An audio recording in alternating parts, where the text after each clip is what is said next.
Taste the Daily. திமுக ஆட்சியில் லஞ்ச லாவணியம் தண்டவம் ஆடுகிறது என்று அதிமுக பொதுச் செயலாளர் எடப்பாடி கே பழனிசாமி குற்றம் சாட்டியுள்ளார். விழுப்புரம் மாவட்டம் செஞ்சியில் நடைபெற்ற மக்களை காப்போம் தமிழகத்தை மீட்போம் எழுச்சி பயணத்தில் உரையாற்றிய அவர் இதனை தெரிவித்தார். 16 ஆண்டு காலம் இந்த நாட்டு மக்களை மறந்து குடும்பத்திற்காக ஆட்சி செய்த கட்சி திமுக கட்சி, திமுக அரசாங்கம். எங்களை பேசுவதற்கு எந்த அருகதையும் திமுகவுக்கும் இல்ல, திரு ஸ்டாலினுக்கும் இல்ல.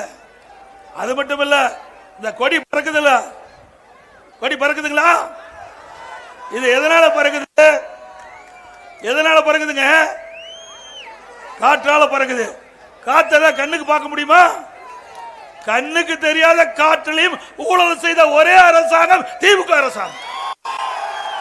விஞ்ஞான முறைப்படி செஞ்சீங்க. 2G ஸ்பெக்ட்ரம் 1,74,000 கோடி ஊழல் செய்து மத்திய ஆட்சி அதிகாரத்தில் இருக்கும் போது திகார் ஜெயில திரு கனிமொழி அவர்களை அரெஸ்ட் பண்ணாங்க, திரு ராஜா அவர்களை அடைச்சாங்க.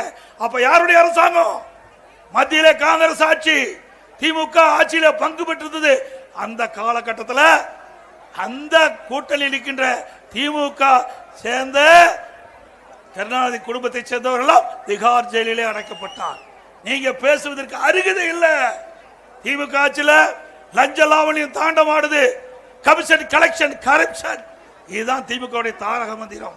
அப்படிப்பட்ட கட்சி எங்களை பற்றி விமர்சனம் செய்வதற்கு எந்த அருகதையும் இல்லை.